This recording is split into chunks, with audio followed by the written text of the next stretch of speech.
Selamat datang di Zona Mang Aseng. Halo John, terima kasih sudah mampir di video ini. Kali ini Mamang akan membahas 3 kutukan paling menyeramkan di dunia. Kutukan adalah sebuah kepercayaan bahwa seseorang atau sesuatu bisa membawa nasib buruk atau malapetaka kepada orang lain. Biasanya melalui kekuatan gaib atau sihir. Dalam sejarah dan budaya, kutukan sering dikaitkan dengan benda-benda yang terkutuk, tempat atau bahkan orang-orang yang membawa kemalangan bagi siapa saja yang berhubungan dengan mereka. Dari zaman dahulu, zaman kuno, hingga era modern, banyak kisah tentang kutukan yang dipercaya telah menghancurkan hidup orang-orang, membawa kecelakaan, penyakit, atau bahkan sampai dengan kematian. Meskipun terdengar seperti tahayul, ada beberapa kutukan yang begitu menakutkan hingga orang-orang di seluruh dunia merasa gentar hanya dengan mendengar namanya saja. Dan di video kali ini kita akan membahas 3 dari berbagai macam kutukan yang paling menyeramkan di dunia. 3 kutukan paling menyeramkan di dunia versi Mamang. Oke John, tanpa berbasa-basi kita masuk saja ke ceritanya. Enjoy.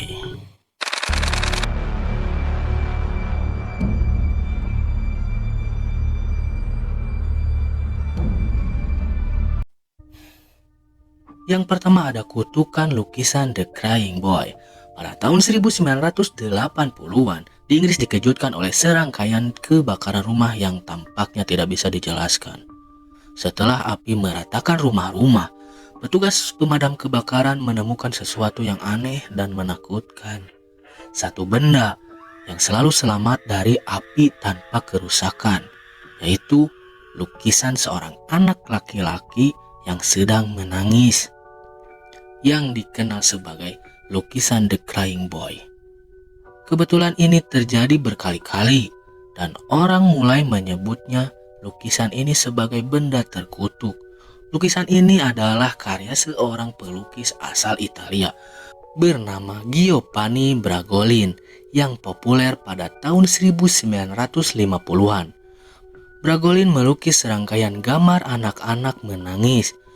Namun The Crying Boy adalah yang paling terkenal. Meski terlihat seperti potret biasa, lukisan ini dianggap memiliki kisah kelam di baliknya. Ada rumor bahwa anak laki-laki dalam lukisan tersebut adalah yatim piatu yang mengalami tragedi kebakaran. Beberapa sumber bahkan mengatakan bahwa anak itu tewas dalam kebakaran dan arwahnya menghantui lukisan itu. Dan konon, ketika rumah yang menggantung lukisan ini akan terkena musibah kebakaran. Kisah tentang kutukan lukisan ini menyebar setelah seorang jurnalis dari The Sun, sebuah tabloid di Inggris, menulis artikel tentang rangkaian kebakaran yang melibatkan lukisan ini. Pada tahun 1985, dalam artikel tersebut seorang petugas pemadam kebakaran mengatakan bahwa dalam beberapa kasus kebakaran yang ia tangani, lukisan ini selalu ditemukan dalam keadaan yang utuh, meskipun seisi rumah lainnya hancur terbakar. Laporan ini memicu kepanikan massal dan banyak orang yang mulai membuang lukisan-lukisan tersebut atau bahkan sampai membakarnya, berharap terhindar dari kutukan tersebut. Namun meskipun banyak yang membakar lukisan itu, tidak ada yang berhasil. Bahkan ada kisah yang menyebutkan bahwa upaya untuk membakar lukisan justru membawa malapetaka baru. Seolah-olah lukisan itu benar-benar menolak untuk dihancurkan. Martin, though, was a man of science and not given to superstition. For him, the unvarnished truth might be in the varnish. A bit surprised. I think it's probably been coated in something which is resisting. Salah satu kasus yang paling terkenal adalah kisah keluarga Hall di Rotherham. Pada tahun 1985, rumah mereka terbakar habis dalam insiden yang tidak dapat dijelaskan secara akal sehat. Ketika petugas pemadam kebakaran tiba di lokasi, mereka menemukan lukisan The Crying Boy tergantung di dinding tanpa goresan sedikit pun. Dan anehnya, tidak ada penyebab pasti yang ditemukan untuk kebakaran tersebut. Dan keluarga Hall mulai mempercayai bahwa lukisan itu adalah sumber dari kutukan. Setelah kejadian tersebut, The Sun melaporkan beberapa cerita serupa. Salah satunya dari seorang wanita yang mengatakan bahwa saudaranya juga terbakar setelah mereka membeli lukisan itu.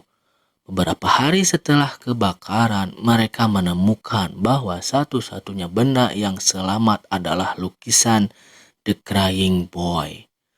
Setelah berbagai laporan kebakaran ini, banyak orang yang ketakutan mulai membakar lukisan-lukisan The Crying Boy itu. Ada beberapa upaya untuk menjelaskan fenomena ini secara ilmiah, seperti teori bahwa lukisan-lukisan tersebut dilapisi oleh bahan yang tahan api, namun hingga saat ini tidak ada penjelasan yang memuaskan. Beberapa orang tetap percaya bahwa kutukan itu nyata, sementara yang lain menganggap ini hanya kebetulan atau sekedar cerita untuk menakut-nakuti. Hingga kini, lukisan The Crying Boy masih dianggap sebagai salah satu benda paling terkutuk di dunia. Dan banyak yang enggan memilikinya di rumah. Lukisan ini bukan hanya simbol kesedihan, tetapi juga pengingat akan bahaya yang mungkin tersembunyi di balik karya seni biasa. Selanjutnya yang di urutan kedua ada kutukan boneka Robot. Boneka Robot adalah salah satu boneka yang paling terkenal dan menyeramkan di dunia, yang kini menjadi daya tarik di Museum East Martello, Key West, Florida. Awalnya boneka ini terlihat seperti mainan biasa, namun cerita yang menyelimuti boneka ini sangat jauh dari kata biasa. Awalnya boneka Robot diberikan kepada seorang anak yang bernama Eugene Otto, yang biasa dipanggil Jin, pada awal abad ke-20 oleh seorang pelayan yang bekerja untuk keluarganya. Ada rumor bahwa pelayan ini tidak senang dengan perlakuan keluarga Otto dan menggunakan ilmu hitam untuk mengutuk boneka tersebut sebagai pembalasan dendam kepada keluarga Otto. Boneka ini terbuat dari kain dengan wajah berwajah porselin yang anehnya tampak hidup. Jin sangat menyukai Robot dan menganggapnya sebagai teman sejati. Dia selalu membawa boneka ini kemana-mana, kemanapun dia pergi, bahkan berbicara dengannya seolah-olah Robot bisa merespon. Namun tak lama setelah boneka ini masuk ke rumah keluarga Otto, peristiwa aneh mulai terjadi. Jin Otto sangat terikat dengan boneka ini, bahkan memberi boneka itu nama sendiri, yaitu Robot. Salah satu hal yang membuat orang-orang di sekitar Jin ketakutan adalah fakta bahwa Jin sering berbicara dengan Robot seolah-olah boneka itu benar-benar hidup. Orang-orang mengatakan bahwa mereka mendengar dua suara berbeda dalam percakapan tersebut. Suara Jin Otto itu sendiri dan suara yang lebih rendah dan serak, yang konon suara itu milik Robot, yang boneka itu. Is Robert the doll, and he's considered the most haunted doll in the world.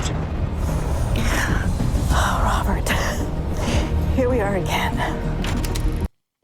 Hal-hal aneh mulai terjadi di rumah. Barang-barang sering ditemukan berpindah tempat, rusak, atau bahkan hancur tanpa alasan yang jelas. Ketika orang bertanya-tanya, jin selalu menyalahkan boneka tersebut bahwa robot lah yang melakukan semuanya itu. Tak lama kemudian, perasaan tidak nyaman terus tumbuh di dalam rumah. Setelah dewasa, jin mewarisi rumah keluarganya dan tetap tinggal bersama robot. Meskipun jin sudah menikah, boneka robot tetap menjadi bagian tak terpisahkan dari hidupnya. Istrinya, Anne, merasa terganggu dengan obsesi suaminya terhadap boneka itu. Beberapa saksi melaporkan bahwa Anne sering mendengar suara langkah kaki dari ruang atas. Padahal hanya robot yang ada di sana. Ketika Jin meninggal pada tahun 1974, Anne segera meninggalkan rumah tersebut, tidak ingin memiliki hubungan lebih lanjut dengan boneka menyeramkan itu. Setelah Jin meninggal, rumah tersebut dijual dan boneka robot akhirnya dipindahkan ke Museum East Martello. Di museum, kutukan robot tak terhenti begitu saja. Banyak pengunjung yang datang untuk melihat boneka tersebut, merasakan aura yang tidak menyenangkan, terutama mereka yang tidak menghormati boneka ini. Hey Robert, thanks for letting me. Oh my gosh, dude! I start talking to him and just a flashlight. Okay, thanks Robert. Look, I have this drawing that we did of you. Bahkan beberapa pengunjung melaporkan bahwa mereka melihat boneka ini bergerak dari sudut matanya. Beberapa pengunjung yang mencoba mengejek robot atau mengambil foto tanpa izin mengaku mengalami nasib buruk setelahnya. Dari kecelakaan mobil hingga kehilangan pekerjaan, mereka yang menghina boneka itu seringkali menerima balasan yang tak terduga. Nasib sial penumpang museum salah satu kisah terkenal adalah dari seorang pria yang datang ke museum dan mengambil foto robot tanpa izin. Setelah keluar dari museum, ia mengalami kecelakaan mobil yang parah. Pria itu mengirimkan surat ke museum meminta maaf kepada boneka robot, memohon agar kutukan itu dihapus. Hingga kini, museum masih menerima puluhan surat permintaan maaf dari orang-orang yang mengaku telah menghina boneka robot atau merasa telah terkena kutukannya. Kutukan boneka robot diyakini berasal dari pengaruh sihir yang ditempatkan oleh pelayan keluarga Otto. Menurut legenda, pelayan tersebut memiliki kemampuan pudu atau di Indonesia santet mungkin ya, dan menyematkan roh atau kekuatan jahat ke dalam boneka tersebut sebagai bentuk balas dendam. Kutukan ini dikatakan dapat mengendalikan boneka robot untuk melakukan perbuatan jahat dan mengganggu kehidupan orang-orang di sekitarnya. Boneka robot masih dipajang di Museum East Martello di dalam kotak kaca. Pengunjung disarankan untuk bersikap sopan, meminta izin sebelum memotret, dan berhati-hati dengan apa yang mereka ucapkan di dekat boneka ini. Apakah boneka ini benar-benar terkutuk atau hanya kebetulan? Banyak yang percaya bahwa robot bukan hanya sekedar boneka saja, tapi untuk pembawa bencana bagi mereka yang tidak menghormatinya. Urutan ketiga ada kutukan yang sangat terkenal dan paling populer, yaitu kutukan Firaun Tutankhamun. Pada tahun 1922, dunia diguncangkan oleh salah satu penemuan arkeologi terbesar sepanjang masa. Howard Carter, seorang arkeolog Inggris, berhasil menemukan makam Firaun Tutankhamun yang tersembunyi di lembah para raja Mesir. Makam ini dipenuhi dengan harta karun yang belum pernah tersentuh selama lebih dari 3.000 tahun lamanya. Namun di balik kemegahan emas, dan artefak yang tak ternilai, ada peringatan kuno yang dipercaya oleh banyak orang. Kematian datang dengan cepat kepada siapa saja yang mengganggu kedamaian sang Firaun. Penemuan ini seharusnya menjadi kemenangan besar. Namun tak lama setelah makam dibuka, kematian misterius mulai menghantui mereka yang terlibat dalam penggalian tersebut. Kutukan Tutankhamun pun menjadi legenda yang terus menakut-nakuti banyak orang hingga saat ini. Kutukan Firaun Tutankhamun pertama kali muncul di media tak lama setelah makam itu dibuka. Pada bulan November 1922, ketika Howard Carter dan timnya berhasil memasuki ruang makam. Mereka terkejut menemukan ruangan yang masih penuh dengan harta karun, peti mati emas, dan benda-benda ritual yang menghormati kehidupan dan kematian sang Firaun muda.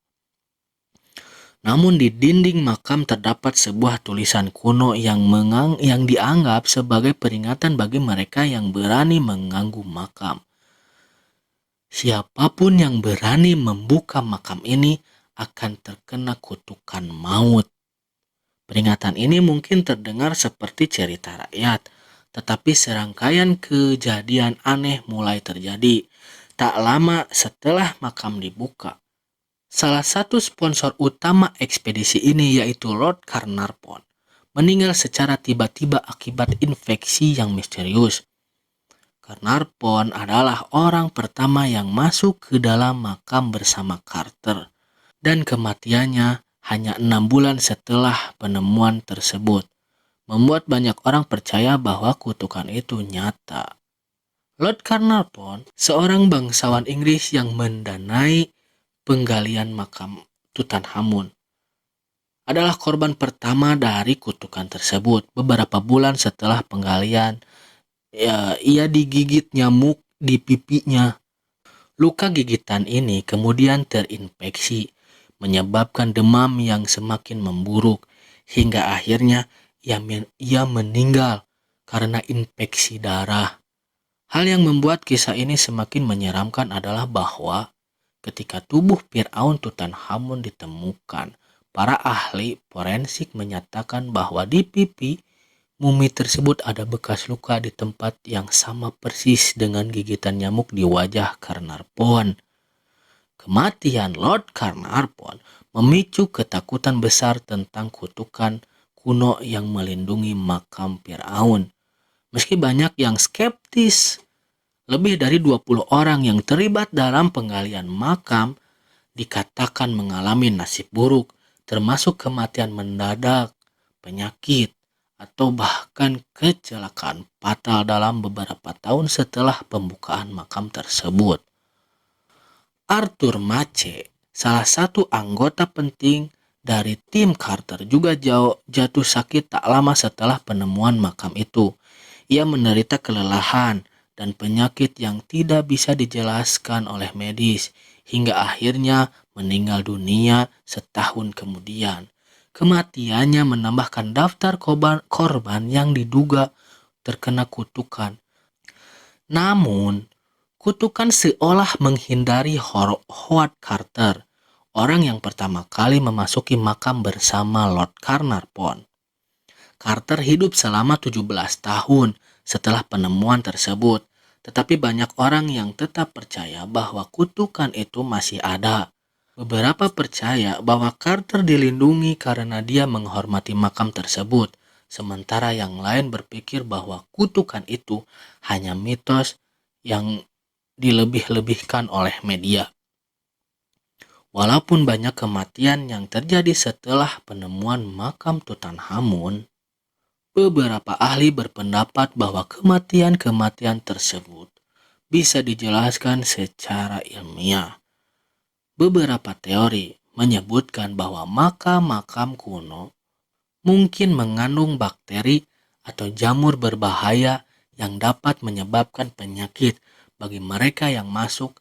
Sementara itu, orang lain percaya bahwa kematian-kematian ini hanyalah kebetulan yang dihubung-hubungkan oleh histeria media. Namun meski penjelasan ilmiah, ketakutan akan kutukan Tutankhamun tidak pernah benar-benar hilang.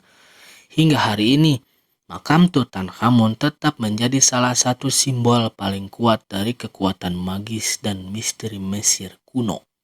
Kutukan itu telah menjadi bagian dari cerita populer dan orang-orang masih bertanya-tanya apakah kekuatan supranatural benar-benar menjaga makam-makam para Firaun.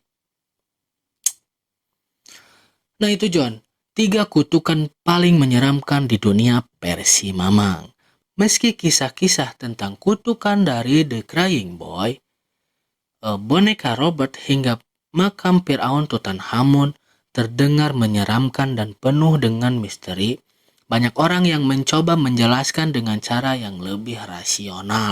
Para ilmuwan dan skeptis percaya bahwa kejadian-kejadian aneh ini mungkin disebabkan oleh faktor psikologis, kebetulan, atau bahkan kondisi lingkungan yang berbahaya, seperti jamur, bakteri, atau bahkan bahan-bahan kimia yang tersembunyi di balik artefak-artefak kuno. Misalnya kematian Lord Carnarvon mungkin dipacu oleh infeksi biasa, dan kebakaran yang melibatkan lukisan The Crying Boy bisa jadi disebabkan oleh kebetulan semata. Namun di luar itu semua, penjelasan ilmiah, kutukan juga merupakan bagian dari budaya dan kepercayaan yang telah ada selama berabad-abad lamanya. Kutukan melambangkan rasa hormat terhadap kekuatan yang tidak dapat kita pahami sepenuhnya. Terutama saat menyangkut warisan budaya kuno, seperti halnya makam para Firaun yang dimaksudkan untuk menjaga ketenangan mereka. Benda-benda terkutuk ini mengingatkan kita untuk menghormati sejarah, tak hanya dengan ilmu pengetahuan, tapi juga dengan hati nurani. Mungkin kutukan bukanlah tentang kematian atau nasib buruk semata, tetapi lebih tentang pesan untuk menghormati dan menjaga keseimbangan antara dunia kita dan misteri yang belum terungkap. Apapun yang Anda percaya, satu hal yang pasti, kisah-kisah ini akan terus hidup dan menjadi bagian dari warisan budaya yang tak lekang oleh waktu. Karena pada akhirnya, kutukan hanyalah perwujudan dari rasa takut dan takjub kita akan hal-hal yang tidak kita pahami. Oke, jangan segitu dulu cerita hari ini. Bagian mana yang menurut kalian menarik? Atau ada bagian yang kurang lengkap, kalian bisa tambahkan saja di kolom komentar. Like video ini kalau kalian suka, share, dan subscribe agar channel ini terus berkembang. Juga nyalakan lonceng notifikasinya agar gak ketinggalan kalau Mamang upload video. Besok kita cerita lagi, John. Terima kasih, sampai jumpa.